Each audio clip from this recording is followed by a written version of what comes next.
Italian. Hi guys, this is Sijin Rakshaza, and welcome back to my Tomb Raider Legend playthrough. Today, as I'm sure you could guess by my greeting, we're playing on the Kazakhstan level, level 5. I really like this level because of the snowy landscape and the setting, but I'm not going to lie, recording this was kind of difficult due to the fact that I'm playing it on the hardest difficulty. You won't see, like these sections right here are no problem, but the bike section was a bit of an issue to record, so you're gonna see that later, but I'll save it for when we're actually going through it. So the level begins by you dropping down and parachuting your way down here into this military base. And we're just gonna start off by sniping these guys. If you make your way back here, you're going to be able to collect a reward that's discreetly hidden in this box. Don't let the glow fool you. There's nothing in there, of course. No, just kidding. But yeah, I'm just finished recording this, so I'm straight out of having my little session, and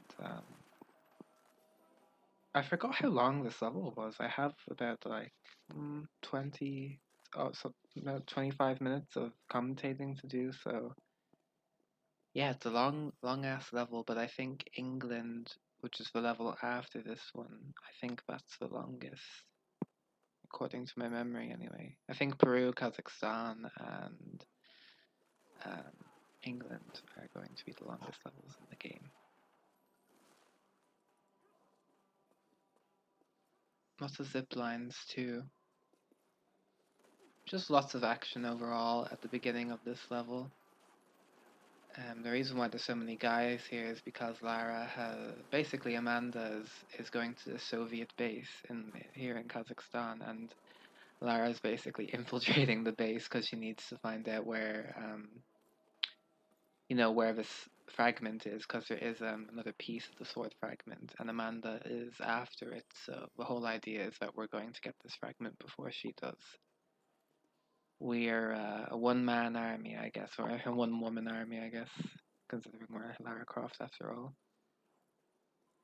That dumb blonde bitch, well, we'll see her later on, but she has all these men behind her, all these, all this technology behind her, and still she somehow manages to fail getting the sword fragment before Lara does. But hey, it is Lara after all, so good luck beating her to the punch, I guess. Again, more action here. It isn't really required to deal with these guys, but I like doing it just to show off the combat, I guess, because I have been avoiding a lot of the enemies in this playthrough. I kind of just want to show off the combat and all the animations. Here you can run by the side, or you can actually. There's 3 waves of barrels there, and I just I destroyed all of them. It's kind of funny to see the explosions, but yeah, it isn't really hard to deal with those guys or those barrels. You just shoot them, and it's no problem. At this section, Zip is telling us, oh shit, she's getting on a train and you need to be there in like 20 seconds. So we gotta put the gas on it and just speed our way back to the beginning because this train is about to leave and we gotta get a move on. So we make our way back and we are going to get on this sexy Ducati bike because it wouldn't be Tomb Raider Legends without Ducati bikes, as we're all aware. So gotta get that sponsorship in there somehow. I'm not gonna bother with these guys because our health will reset once we trigger the chase sequence here. So, oh my god, guys, I don't know if you can hear, but there's a motorbike speeding by in the background. That's actually really fitting. But oh my goodness, it's Lara. Of course, she just made her way back to Ireland, which is actually where I am. So, but yeah, that's funny. Okay, so this mini game, as we are well aware, it's kind of. I think I said at the beginning of the Peru level that the bike mini game isn't really designed for the hardest difficulty. And if you go on forums, there's actually people complaining about playing the game on the hardest difficulty and doing these motorbike mini games because basically the shotgun enemies, if they shoot you, they'll take away about half of your life. And the regular assault rifle wielding mercenaries, just look at that alone. My life is just it's just melting. And unfortunately, there isn't enough. Health packs won't get you through this alone.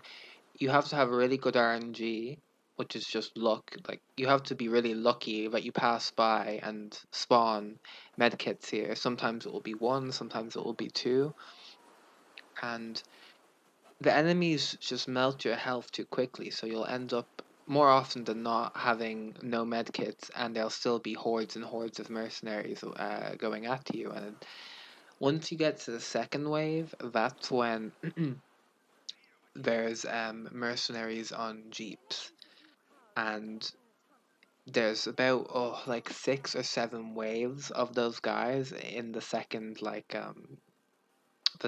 round, because after we do this platforming section here, there's like that's the second round, and then there's going to be new enemies, and it's going to keep on going and going. And I'm just not dealing with that.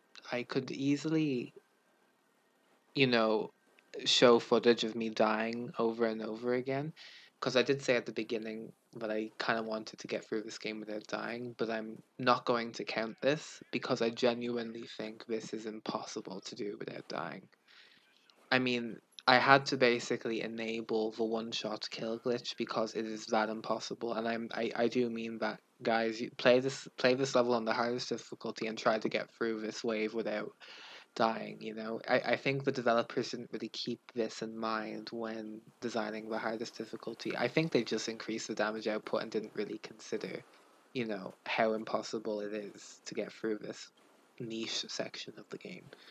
So I end up just skipping it, and I'm going to save you all the fucking headache of having to watch me die over and over and over again, because that's what it was. And I'm not going to let my, I guess, ego be affected by this, because there's nothing I can do. It's entirely luck based. See the way there's certain med packs spawning here, and it just wasn't worth the hassle. And I'm not going to restart the level each time I die, because imagine if I had to go back to the beginning, just so I can say, oh, I did the whole level without dying. Like, no, there's no point in doing that, so I skipped it. But yeah, I'm sorry. I know I'm not a hardcore gamer. I'm not, I don't have metal balls. I don't have, I'm sorry. I'm very sorry I couldn't do this, but hey. But anyway, we conclude the section. This whole motorbike section ends by you actually getting on a train, which is quite stylish and really cool. And yeah, we just drive all the way up to the front car, and we're gonna get a little cutscene. And I actually didn't skip this cutscene because I really like it, and Lara's ponytail's having a bit of a seizure there. Those wind physics were still kind of shaky back in 2006, but hey, oh my goodness, it has a mind of its own. A wig that is sentient. Look at that fucking ponytail, oh my god. Oh my god, sorry, that's just hair, it's funny. Anyway, our leather jacket has to be thrown away. Speaking of which, I've actually modded her outfit to be like a sort of biker, bad girl kind of look, which is quite cool.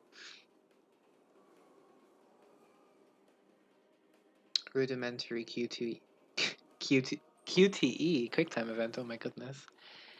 We're just gonna have to shoot and grapple our way off this train before it makes its impact. And away we go. Spider-Man. So, we've made our way in destructive fashion into the laboratory that everyone's so fussed about. So Amanda's probably here, and we're still in this race to get the fragment before she does. As the guys have just said there, Amanda's already inside. So we have to get in some other way because the power is off. And Lara takes it upon herself to actually go for the ventilation system. So that's where we're headed.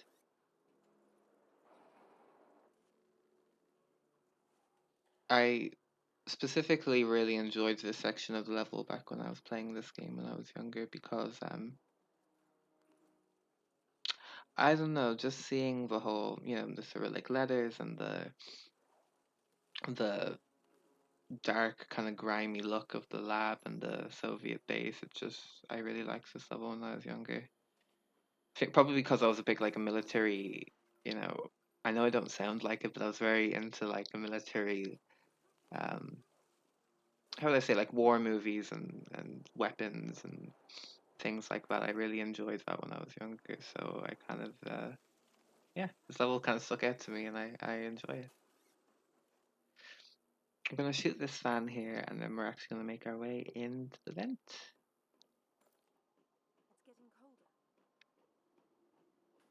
God only knows how fucking freezing it is in these vents. There's wires that are actually active.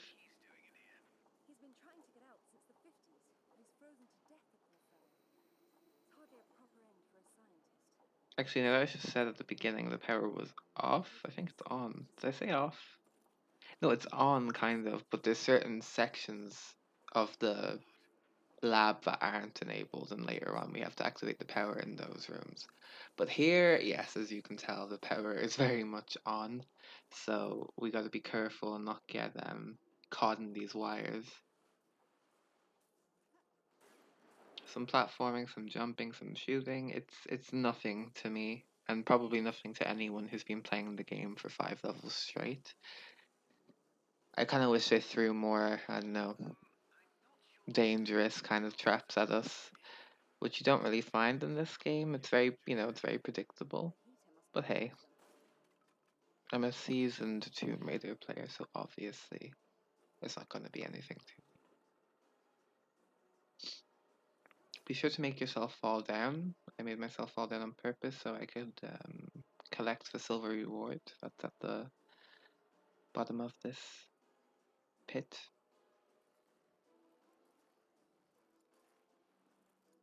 We're going to swing back and forth a bit.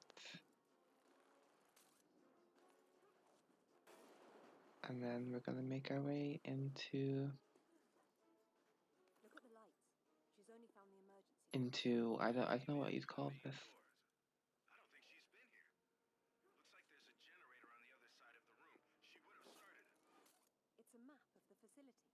Anyway, before going to the main power activation system, be sure to get this reward that's hidden away here.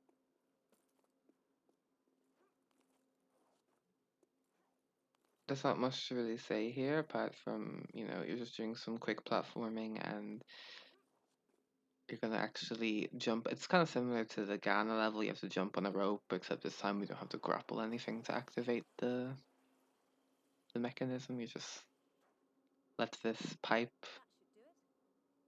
flow into this socket and the power is activated. Oh, wait, no, you actually. Oops, you actually have to grapple it and then it's activated. I made that mistake. I made that mistake twice in the gameplay and in my commentary because I just automatically assumed the power's on. Oh my goodness. The map is quite simple, I'm not gonna lie. But yeah, the the power is now activated and now we can proceed onwards. I took a break and yeah. If you see cuts like that, it's just me taking a break. And be sure to avoid the gas right down here. Don't want to get gassed. I mean, Not everybody does, but me specifically, I guess I wouldn't mind. Here, I don't know what the hell happened here. She got stuck on the pipe and she's falling and falling. I thought she was going to build momentum and I was going to die, and I was like, well, do I have to restart? Then again, I guess, considering I died in the bike sequence, it doesn't really count. But I'm not counting the bike sequence, so I don't know. But yeah, here she is. Oh my goodness, this gothic blonde bitch. I like her design in this game. I like the way she looks. It's just a shame that she's this dumb, like, I don't know. She just has to let the past go, you know. She really resents Lara. She has a whole goth, edgy complex because she thinks Lara and her friends left her in that tomb in Bolivia or in Peru. But bitch, like, use your common sense, you know. The motive just doesn't seem believable because this is supposed to be like an educated um, college, you know, university student. Like, I'm sure she can put two and two together and realize that, like, her friends obviously didn't leave her behind intentionally. There was nothing they could do.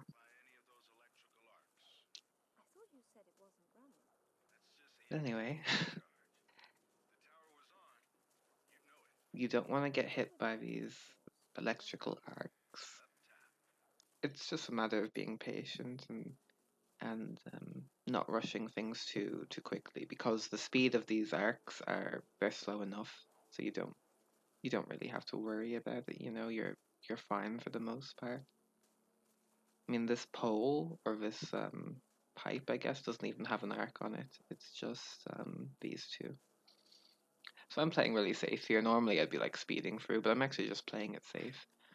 The weird thing is you can actually jump on top of that cage, but I didn't do it. But you don't even have to go to the third pipe. You can just jump on top of the cage, and you're good to go. Here, I didn't actually realize, but you can shoot through. There is like a hole in the in the cage. Oh my goodness, there's a hole in the cage that you can actually shoot. But I just throw a grenade at the fucking thing 'cause I'm not going to remember that, I guess. So I just throw a grenade through there.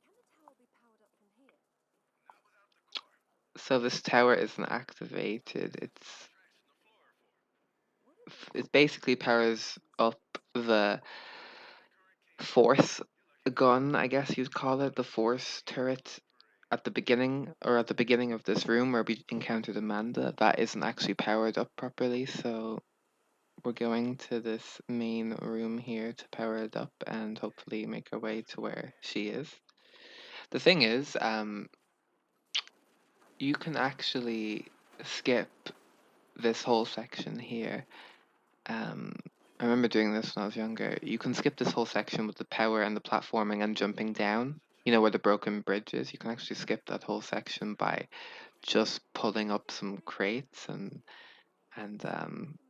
jumping a specific way onto the platform, and you can make it across where the bridge was destroyed without having to activate this tower and do all this shit. And yeah, it's obviously I'm not going to do that because I'm playing the full level, and plus I think I need to get there's two secrets in this section anyway, but you'd be skipping.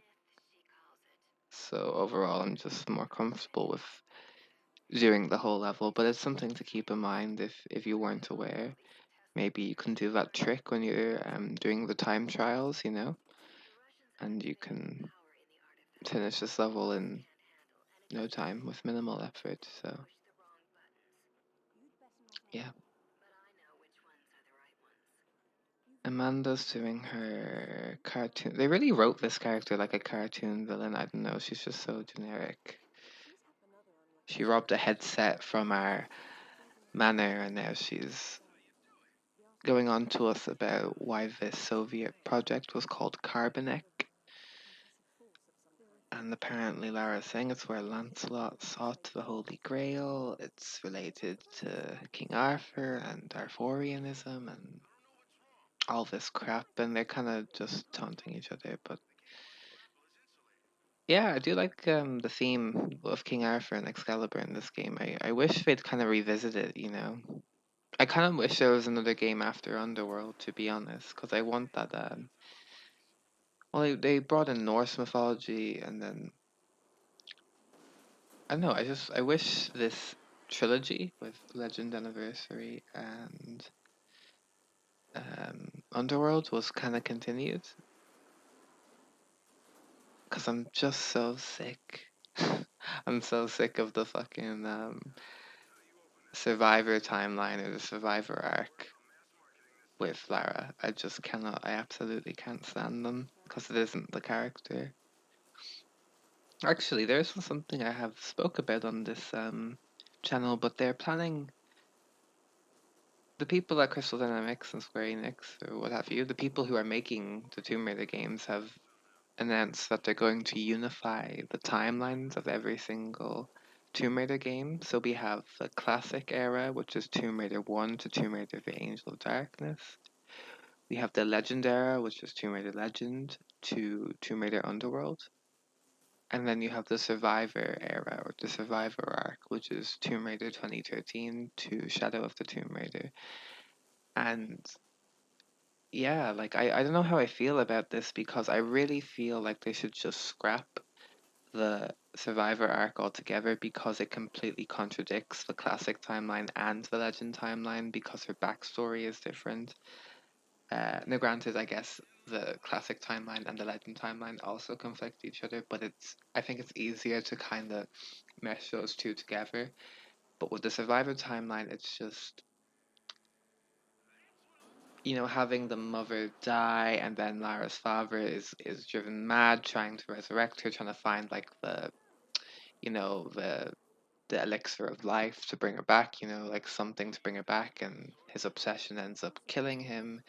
He gets assassinated by Trinity members. It's just I think I admire the simplicity of the classic Tomb Raiders because overall Lara is just so much more authentic in that, you know. And I don't think her parents are even dead in the classic era. They just don't like talk to her because she's a fucking crazy person who robs tombs. They kind of come to like a mutual agreement or something, and they just don't really talk to each other. Um, I just prefer the simplicity of that because it's a video game, for fuck's sake. This isn't like a teenage drama. So, like she's a superhero. She's a badass. Look at her and this fucking gun, not giving a crap about anything. Like that's Lara to me, not this whiny, you know, anxious little bitch from college, not having a clue what to do with herself. And I don't know. This is a bit of a tangent, but I am very passionate about, bringing back this Lara Croft as opposed to bringing back the new Lara Croft, the most recent Lara Croft, because it's just not the same person. It's not the person I grew up with. And it's not true to the character either. Um, they're trying to make her really realistic and really, um, like no, it's a video game. Like she's a video game character. Like why are you trying to make her realistic? And oh, don't get me started on how she looks as well. She looks awful in the new Tomb Raider games as well. So this is just my 2 cents on the newer Tomb Raider games. It isn't something I've actually discussed in these videos, so if you think differently or you have a certain opinion, by all means, leave it in the comments. I will respond. I haven't really thought about it too deeply. I'd need to really think about it, but I do know that I wholeheartedly prefer the classic Lara and the Legend timeline Lara to the newer Survivor Lara. So let me know what you guys think if anyone's watching. While I was going on this tangent, basically that was the gold reward that I picked up. You have to actually push the platform up to the highest point on the line, and you can actually platform your way onto another platform and get the gold reward by swinging around. It's an easy enough gold reward to get, but it is hidden enough. You'd have to know that it was. it was there, you know. I nearly went head first into the toxic gas, but thankfully it didn't melt my life bar.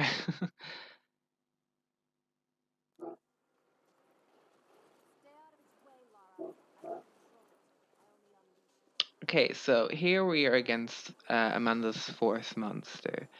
The same guy or the same monster that we encountered in the Peru flashback. This boss is simple. Having a life bar makes you think that you actually have to shoot it and damage it, but that's not what you do. What you do is you activate these four switches, which will power up another Tesla gun at the center of the room. And you'll see now in a moment, we're just going to activate it firstly. The sword fragment is actually at the center. It's kind of encased in that purple aura. But basically, what you have to do is mount this Tesla gun, and the swinging the swinging balls that's on the at the top of the room. You just shoot them until they pass through these electrical, I don't know, fences. They get stuck there, and then it encases this whole section in electricity and in a force field, and it allows you to grapple the sword fragment. That's basically how it works. You shoot all four of the ball of the orbs, whatever you want to call them, into the electric fence, and then yeah, you get the fragment, and it's as simple as that. But yeah, that's Kazakhstan. I hope you all enjoyed, and yeah, I will see you in the England level. So until then, take care, guys.